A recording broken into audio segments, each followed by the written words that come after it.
Hi.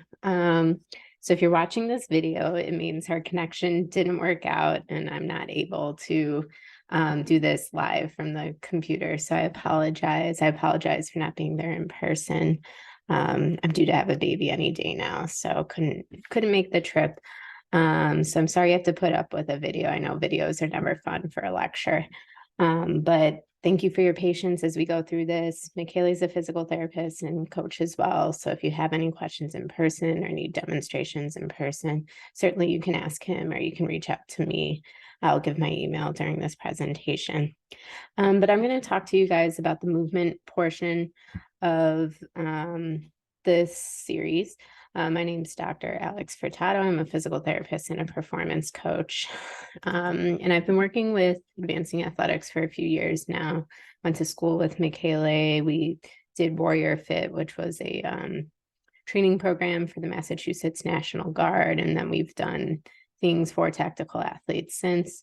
Working with tactical athletes is certainly something I'm very passionate about. My father was a policeman for over 30 years for the Chicago Police Department. My husband was in the Army for over 12 years. And so, get to see firsthand just everything that you guys go through. And so I've learned to really appreciate your jobs, the challenges of your jobs, and been able to see what it's like with balancing work and life in that moment and then outside of it after people have retired. So thank you for all that you guys do, and I look forward to talking with you guys today. So like I said, I'm a physical therapist and performance coach. I have some specialty areas in pelvic health, running, strength and conditioning. I'm a physical therapist at Stride Physical Therapy and Wellness in Providence, Rhode Island, and Momentum Physical Therapy in Milford, Massachusetts. So if anyone wants to email me, they can email me at admin@strideri.com at the bottom there. So how is movement created? We've got all our body systems working together to make sure that we can execute a task. So that's our nervous system, our musculoskeletal system, our cardiopulmonary system, our skin, our hormones, our lymphatics, kind of everything doing their jobs to make sure that we stay alive, but then we can also perform at a very high level. Those things can influence our environment and vice versa. Our environment can influence us. So when we're thinking about movement, we want to think, how is the environment influencing our body? How is the social support that we have with other people influencing our body? How's our mental, emotional, intellectual, and spiritual health influencing movement? And then certainly nutrition, which Lindsay has more than covered already. And so we want to consider all those things, optimize those things to optimize performance, and then also optimize our body to have better impact on those areas as well. So throughout today's lecture, I want you to think about what are the repeated positions, activities, and situations I'm in daily or at, for my profession or at home outside of it in life, because those are the things I want you to think about. We want to enhance for your training, for your performance, for your recovery. We want to make sure we're balancing what you do, but also enhancing what you do. So I like to think of performance on a spectrum. We've got recovery, and we need to actively participate in how we recover mentally, physically, emotionally. Then we want to, and then we work from there into our performance side of things, whether that's at work, in life, for jobs, for sporting events, whatever it might be. So there's different components to tactical fitness that we want to make sure we include and consider in our training program. So there's strength, which is, sorry, my face is covering them, but under the strength category, we've got muscular endurance. So how long can we apply that strength that we have for? We've got maximal strength. So it's how strong are we actually? And then we've got power, and that's our ability to apply strength with speed. We have to have certain level of movement skills. So we have to have the mobility, so the actual physical ability to move and do certain things. We need to have the stability. So we need to be able to control parts of our body while we're moving other parts. So we're not a sloppy kind of noodle moving through life. We need to have some level of motor control. So how are you doing the things that you do? Is it coordinated? Is it uncoordinated? Is the timing good of what you're trying to execute? Speed. Can you go from slow to fast? Can you go from fast to slow? Can you move consistently with speed? Can you move consistently slow? So we like to look at those. Agility, how well do you accommodate different things? Your ability to change directions, and then quickness, just how quick can you apply different changes to movement. We then want to consider our cardiovascular capacity. What's our endurance aerobically? So for long periods of time, what's our cardiovascular fitness? For our anaerobic endurance, it's how long can we apply those all out efforts. We need to have flexibility, so our muscles need to lengthen, they need to shorten. And so we think of contractions with that, but what's our flexibility to bend over and touch our toes, to reach behind our head? We need proprioception. So that's kind of how our body interprets where it is in the world. So we need it to balance well. We need it to keep our orientation so we don't get dizzy. We need to be able to say okay, if I'm running, can I be looking around? And our vestibular system helps with that. And then vision, what inputs are we getting from the environment when we have vision? So it's clear, easy to see. What is it like when we move? When it's suddenly really dark, can't see very well, how well do you move? And then our nervous system. This helps with stress regulation. So are you in fight, flight, or freeze? How's your decision making when you're under stress? How's multitasking? So can you do different things with different parts of your body? While you're doing it, can you recover appropriately? So the nervous system is really in charge of a lot of things. It helps with our sensation. It helps with control of our muscles. So we need to consider these different components as we're putting together our training program. So to me, the training philosophy should be about training all your joints with good technique through full range with respect to your body. So not a one-size-fits-all approach. So what do I mean by all joints? Well, when we move in a functional way, for the different things you guys need to do in your profession, you're probably using all your joints. So we can't just stick with the big muscle groups. We can't just train only legs, chest and abs. There's a lot of little muscles maybe we should consider. Considering the foot, considering the elbow, consider the rotator cuff, those guys.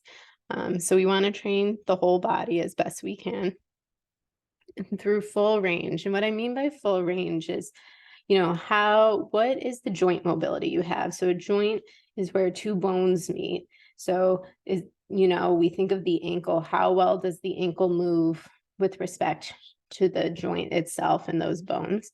What's the flexibility of the muscles around that joint? So just because my joint moves pretty well doesn't mean the muscles are flexible with that. So do we have to get the muscles more flexible or vice versa? Sometimes joints are super loose, and so then the muscles get really tight trying to stabilize it. And we have to consider your ability to control your full range as well. So we're not going into zones where it's super unsafe. We want to build you into your joint mobility, into your flexibility, so you're strong in those end range positions, in those shortened positions, and everything in between, but you're doing it safe and appropriately with respect to your body. So everyone has unique characteristics physically. And so we want to consider, what's your bone structure? So some people are going to squat with their legs maybe pointed out a little bit more. Some people might be toe forward. Some people might be toe in squatters. And it could be because of how their hips are shaped or how their lower leg is shaped. Some people have different degrees of laxity. So their joints are super loose. So they might need to train a certain way versus someone who has really stiff joints. We're not all balanced, some muscle groups are stronger than others. So we have to consider what are the muscle groups I tend to dominate? Am I ignoring other ones? What's our medical history? What's our mental health history? Those are going to impact things. What activities and daily demands do I have? And then we want to consider some of those outside components, like I mentioned before. everyone has different tolerance to stress. So are you able to recover from stressful activities? Do you need more rest between, let's say, training days, because you know that your body does better with 48 hours rest between groups versus 24 hours? What's your nutrition like? How are you sleeping? If you work out at night, is that going to rev you up and keep you up all night? Or are you someone that can work out right before bed and still go to sleep because your body can make that adjustment from being revved up to coming back down? And then what's the time and access you have to different things? So looking at this picture, I want to reference power again. So remember, power is how fast we can apply force. So looking at it, do you think this man is building power? It depends, right? Did he practice lifting that heavy weight with speed? If not, he might not be reaching a power component. Maybe he was just working on hypertrophy instead. So the details around how we execute an exercise determines how our muscles and our body is going to adapt. So we need to establish intention when we're writing a program. We need to consider our exercise choices. And we need to apply certain principles correctly. So there's a lot of different ways we can change a workout. We can change the movement patterns that we do. So that'd be like the actual exercise choice. We can change intensity, so how hard we're working. We can change volume, so the total amount that you're doing. We can change rest. We can change the speed at which you're working. We can change the frequency of how often you're working. But I think the biggest thing is, like, when you're programming for yourself, know where your baseline is, establish it, get consistent with it, build a foundation, start training it, start to add challenge, work through that for a period of time, then you change things up again so we continuously adapt. So for movement patterns, you're going to decide on the muscle groups you want to train. So here are some of the big movement patterns we think of. Lower extremity push, so that'd be like a squat. Lower extremity pull, like a deadlift or a hinge. Vertical push, overhead press. Vertical pull, lat pull down or pull up. Horizontal push, bench press, horizontal pull, a row, and rotation. And rotation, I think, is a very undertrained area. This might be like a standing rotational high-low chop or something like that, where you're going through 3 degrees of movement and not just working in one direction. Most of your jobs require rotation, so I highly recommend training rotation. So again, we need to consider all the components that I had mentioned before. When you're less experienced, or it's been a while since you've done a certain activity, or you're recovering from an injury, I think it's really important to choose the exercises you know that you will do. Don't get overly ambitious in the beginning. Establish that baseline, move from there. Choose simpler patterns just so you can feel good with what you're doing. As you gain consistency, then you can make things more complicated. So I like to think, build some stability first, then start to make it more dynamic, and then you get to make it fancy and make it a more compound or complicated movement. We want to train all directions with our exercise choice. So exercises that are forward, back movements, side to side movements, and like I said, rotational movements. And then you can vary the way you do an exercise by changing your contraction type, your speed, how fast you move, the tempo of the workout, and how you recover and rest.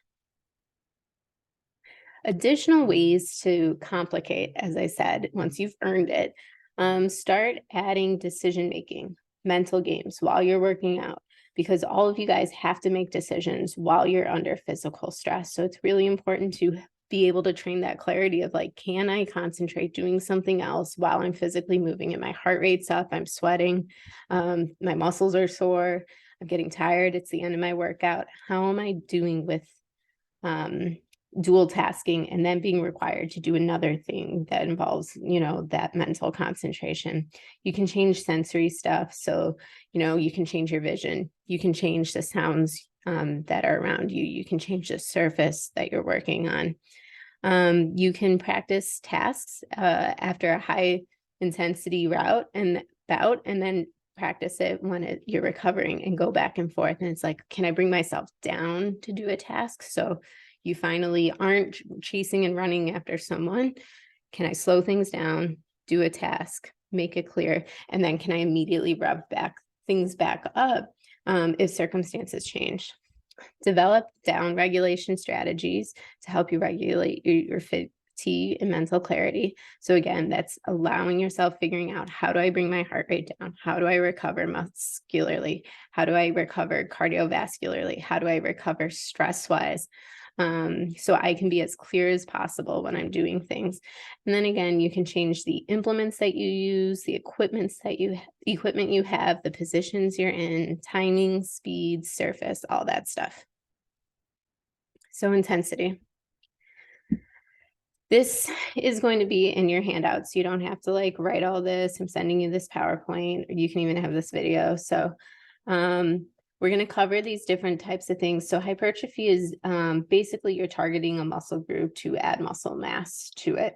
For it, you only have to choose one main exercise, but the key is going to be having the volume. I'm going to talk about that a little bit more. Then there's strength, and then there's power. So these are the different ways we can adjust for intensity. In general, it takes about 4 to 8 weeks to develop sustained hypertrophy or strength. So don't change your program up before you've kind of worked through it, a certain one for 4 to 8 weeks. So you know you're optimizing that workout, that the gains from that training plan. So for hypertrophy, total volume and rest are the key. You want to decide where you want to increase muscle mass, and then you need to make sure that you have enough working sets to be able to build that muscle mass. So at a minimum, you need 10 working sets per week. To get consistent results, it's probably more like 15 to 20. And highly trained athletes, so you're very experienced, you maybe need even more, 20 to 25 working sets a week. And for reps, you need 5 to 30 reps at a time. You're going to work to fatigue. And so because you're working to fatigue, you need to have rest in between. And that's why it's high volume, high rest. 30 to 90 seconds between sets for rest, and at least 48 to 72 hours between workouts themselves if you're doing that same muscle group. Checking questions for hypertrophy. Do you feel the target area working and contracting? You know, you've picked a specific muscle group, you should feel that muscle group when you work. Do you feel a pump in the muscle group after the workout? And were you sore in that target muscle group that day or the next day? If no, you may be working too many other muscle groups. You may need to reevaluate your technique in the exercises, reassess which exercise you chose, or reflect on the quality of your volume. Are you just not working at a high enough capacity? You can use soreness as a guide. It's not always, the research kind of shows it's not the best guide to was a workout successful or not, because we can have gains without being super sore. But in the hypertrophy category, soreness is probably a little bit more of an important indicator than in strength.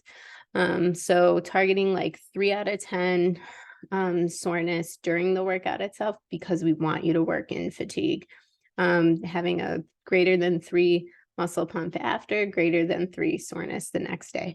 You should not want to or be able to work out that muscle group again the next day, because again, you've worked to fatigue. So what happens if you go longer than 48 to 72 hours rest between that muscle group? Can you still get hypertrophy gains? Absolutely. You can work out a muscle group only once to twice a week, as long as you have that volume. So you need at least 10 working sets. So it could be really challenging. You choose one exercise, you do 10 working sets on one day, and that could be the only time you exercise that muscle group, and we will still see that you get hypertrophy gains from that. Strength. So now we're switching over from specifically building muscle mass to now being strong in the muscle group. The switch goes from volume to intensity. So now we have to work at a high enough intensity to make sure you're getting the gains. So decide what muscles you want to make stronger. Pick 3 to 5 exercises. So it's been shown you do not need to have 1 million exercises or work 1 million exercises. 3 to 5 will get the job done. have 3 to 5 sets of 3 to 6 reps. If you're a little bit newer, you're probably going to work at a little bit lower intensity, 70 to 75% of your 1 rep max. If you have more experience, you can build that up to like 75 to 85%. You'll rest in between 2 to 4 minutes between sets, and you can potentially exercise these muscles groups daily because they're often less sore because, again, the volume isn't quite as high. So you in general, aim for 3 to 5 times a week per muscle group, and soreness less than a 3 so you can keep working out that muscle group. Workouts can be really short bouts, 20 to 60 minutes long, so that should take some pressure off. You don't need a huge time commitment. So if time is an issue for you, remember the workout does not have to be an hour, hour and a half long. They've even shown for like novices, breaking up workouts throughout the day. So 10 minutes here, 10 minutes there, 10 minutes in the evening, that added amount can have an accumulative effect and you can still see strength gains. Strength hedges towards frequency versus rest. So making sure you get the movements in, you don't need quite as much rest because again, you don't have that volume and you're not working to total fatigue. You can superset as a way to rest. So let's say I'm trying to build strength in the squat. I can do band pull-up arts, work my shoulder blade muscles during my rest break. So a workout doesn't become 90 minutes because I'm combining things together. It allows a whole body routine to be done because we can do this. And it's been shown that supersetting does not compromise strength gains. So working set, what does that mean? And it's going to be the number of sets and reps that you do for an activity. So for an example here, we've got in set 1, you've got a warm-up round. That does not count as your working set. The working set here is going to be 5 at 85%, and that's 1 working set. Okay, so like for hypertrophy, he'd have to do 10 of those if he was working on it one day. Power, like I said, power is force times speed. So you want to decide on the exercise, perform 1 to 5 sets of it for 3 to 6 reps. We only do 3 to 6 reps because you're going all out. You're trying to apply max effort strength with max effort speed.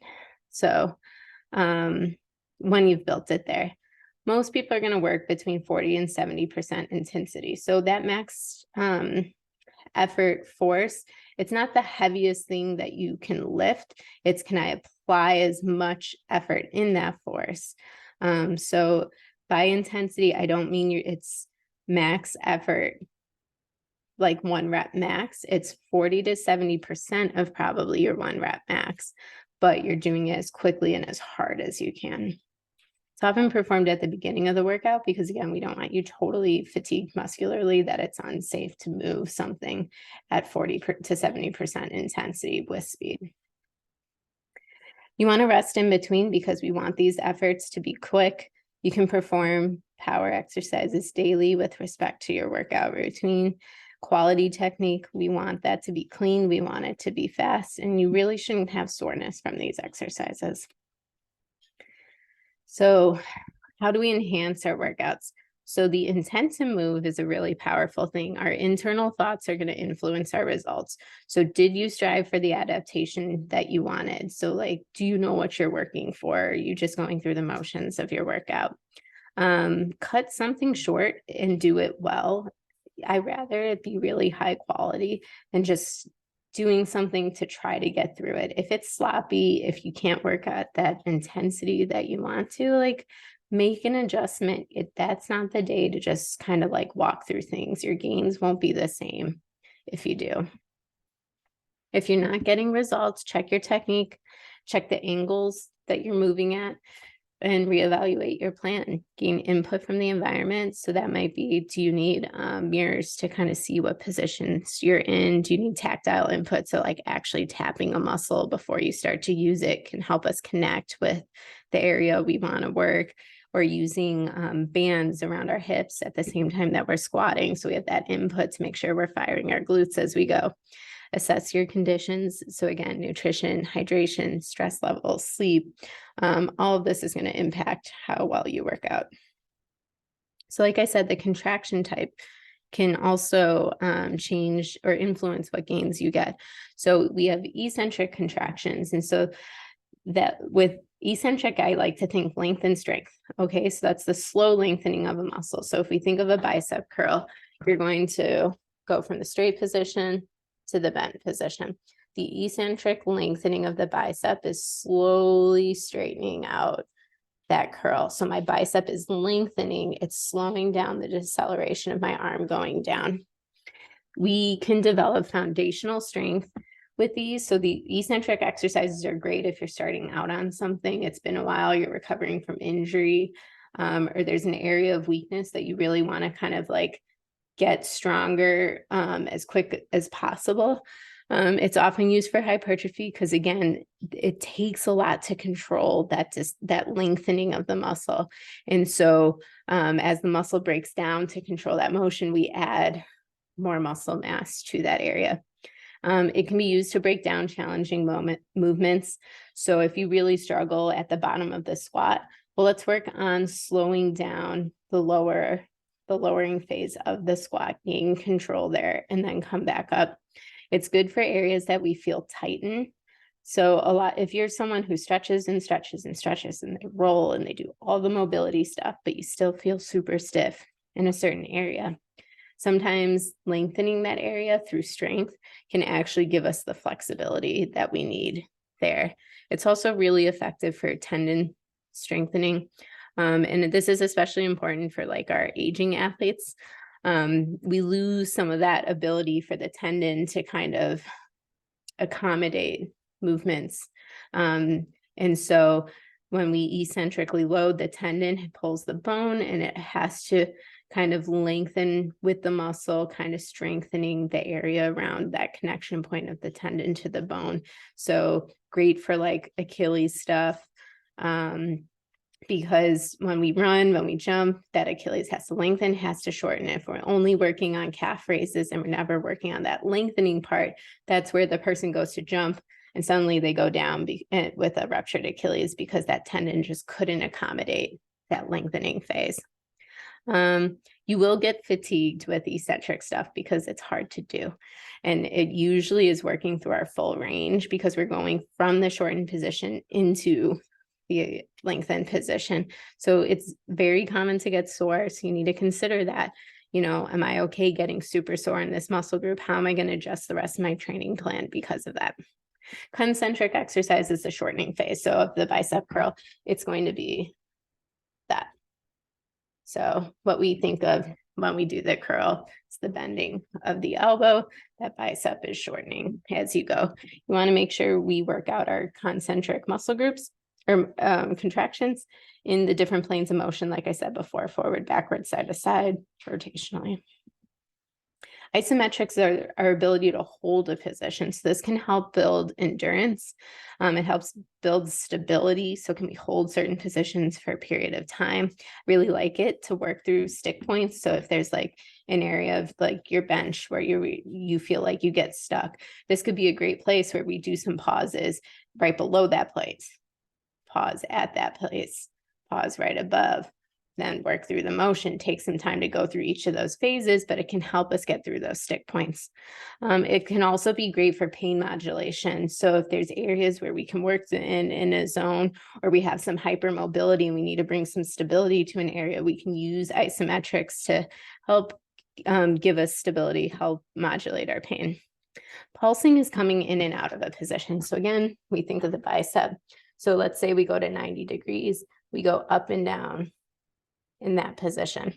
It can be used to improve endurance, helps with transitional movements. So, I don't want that person if, in what you guys have to do, you can't get stuck in a down position. You have to be able to get up and then you might have to go down again. Then you might have to get up and go down again and like work through different weird ranges.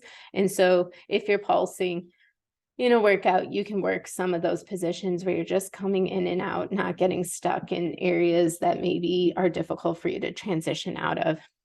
It's also been shown to have a really positive metabolic effect for especially in females. So it can be a great like kind of metabolic booster to add some pulses at different components of or different places in your workout. Breathing. Make sure you breathe. All right. Breathe between sets. It helps regulate your nervous system, so it brings you back down so you can apply a really good effort the next time you move. It's really good for hypertrophy, again, because you're working to fatigue. You need to recover before that next set. Nasal breathing is preferred, and we want a longer exhale to inhale. So nasal is breathing through your nose, exhaling through your nose. Oftentimes we're really good at like chest breathing. Can we get it lower into our system? Michaela's going to talk a lot about this, so I'm not going to go into too much detail.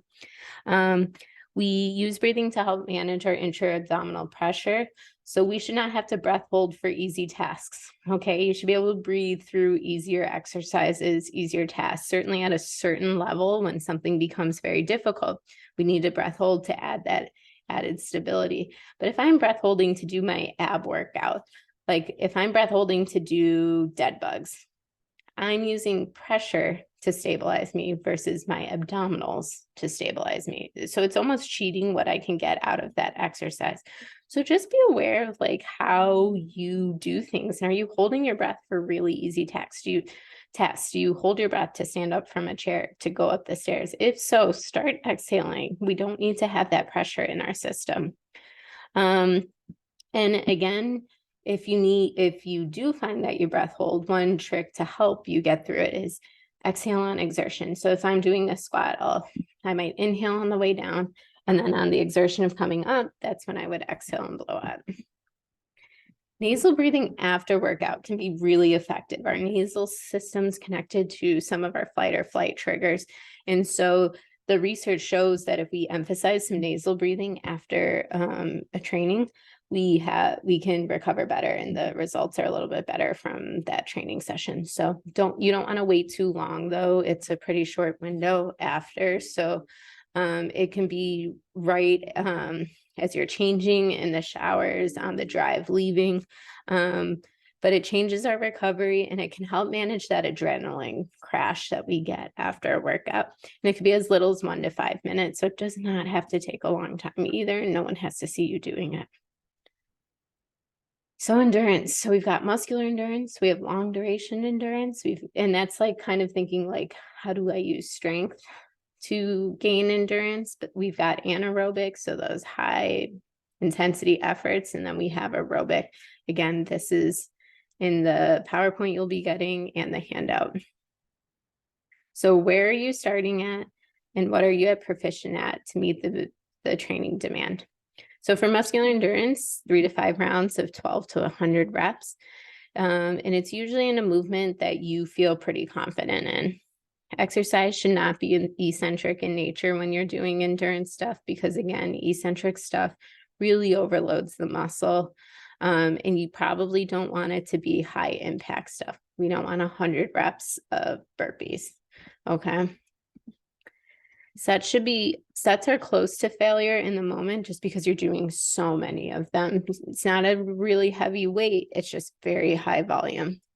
It can be separate from your resistance training workout, or at the very end, you can choose a muscle group that you're just going to fatigue out with some endurance exercise. You can do it 2 to 3 days a week and make adjustments just based on your recovery. It's really good for joint function, so especially our stabilizer muscle groups. Long duration, so doing a task for more than 12 minutes at a time.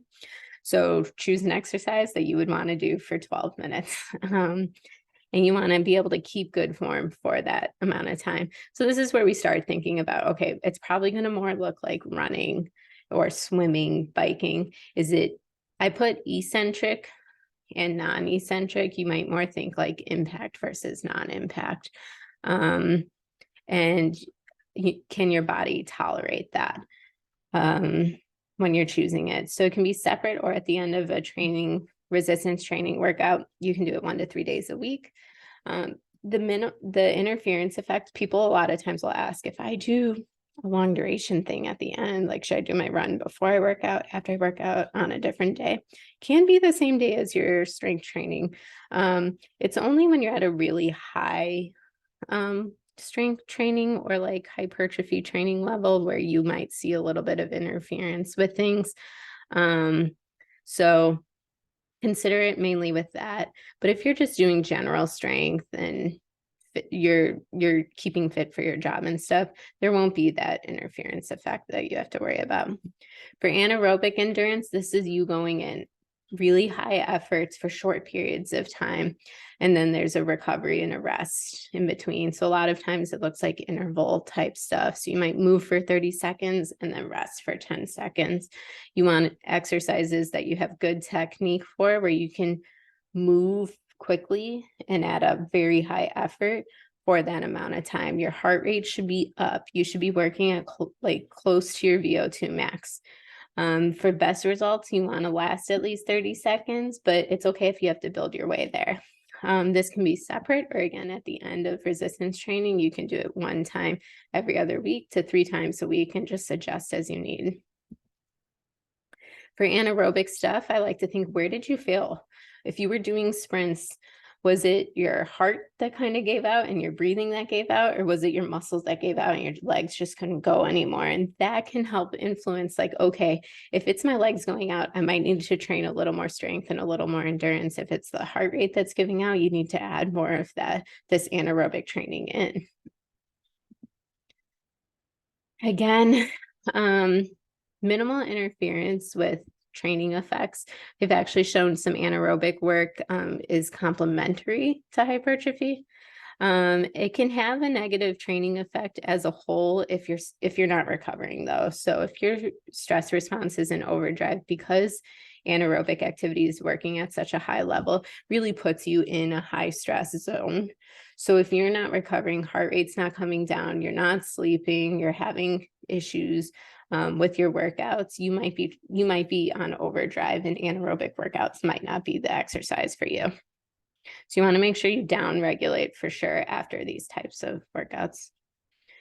Aerobic exercise.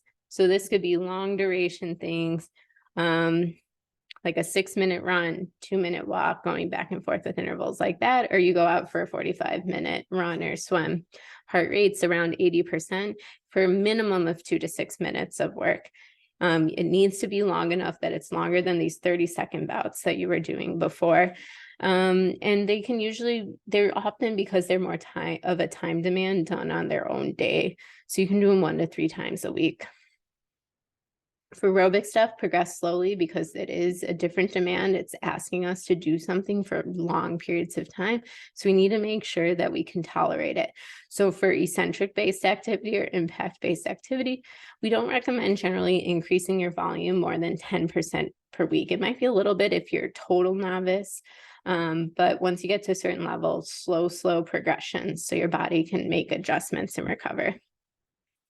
So I gave you sample plans. I'm not really going to go through this, but this might be how you combine the different components of training, so we hit all those check marks of a tactical athlete, like I mentioned before. Here's another example if you need 2 rest days instead of just 1, but these are in the handout, so I'm not going to go over them. Sometimes we do split days, so certain kind of push day, pull day, and a hypertrophy day can all be 3 days a week, and then you can incorporate isometrics and power into those or on separate days. Are there bad exercises? To me, there's no such thing as a bad exercise. It's usually poor application. So did you start in a good position or bad position? Did you end in a good one? Did you move through a good or bad position? Is the volume too high? Are you just doing too much? Are you working at too high of an intensity and not recovering? Are the movements that you're choosing way too complex? Do you need to make it a little more simple? Injury often happens when there's stress in a part of the system that can't absorb it or interpret what that stress is at that time. And so then that body part decides, nope, I can't handle this load, I can't handle this stress, and something then kind of goes off. So when a stabilizer muscle fatigues, it loses endurance, it might then rely on fast twitch muscles to do their job, but then fast twitch muscles are like, hey, we can only do this for so long, we're only designed to do so much, and then suddenly a pain generator happens because they poop out. And that's kind of like the idea of what happens with overtraining or the development of imbalances. So you just want to make sure that when you're doing things, you build from a good starting point. I'd rather someone go slow than rush too much. So Aside from traumatic injuries, usually if you lower the load, change something about the movement, so whether that's volume, technique, the weight, the position you're in, you can bring your pain threshold, you can lower your pain threshold and be able to keep moving, and you can still keep working out. Gradually, your body will get used to it, and then you build it up again, and the tissue tolerates it again. So when someone gets injured or pain is developed, I don't like to take everything away. What can I give you so you can keep working out, so you can keep being strong? We need to change the threshold you're working at, so we're not damaging anything, and that you making sure that those tissues recover from a stress perspective. But then we keep loading you so they don't go on vacation, and it's like we have to start a totally new foundation. It's just slowly building up and sensitizing you to what you're doing. Sometimes our body just goes on overdrive, right? We're just so stressed. Could be physically, could be mentally, could be a combination of things. Low and slow rhythmic exercises are great to do during times of stress. That might be elliptical, might be some Indian club type movements. Flow or mind-centered body routines are good. So that's like yoga, Pilates. Monitor your stress response. So you might want to decide, okay, HIIT training is not for me right now, or heavy weightlifting, complex stuff, eccentric loading, the real high demand things, take out for the moment. End a workout. If you need to end it, call it quits. Nothing wrong with that. Tomorrow is a new day. Use down regulating tricks. So again, breathing techniques, rolling, mindfulness stuff, and emphasize recovery. Make sure you're getting that nutrition, hydration, sleep that you need. So I'm not there in person, so I can't answer any questions, but McKaylee's there. So if there's any questions that you guys have, I'm sure he'll be able to answer, or you can email me. Again, that's admin@strideri.com. Thank you.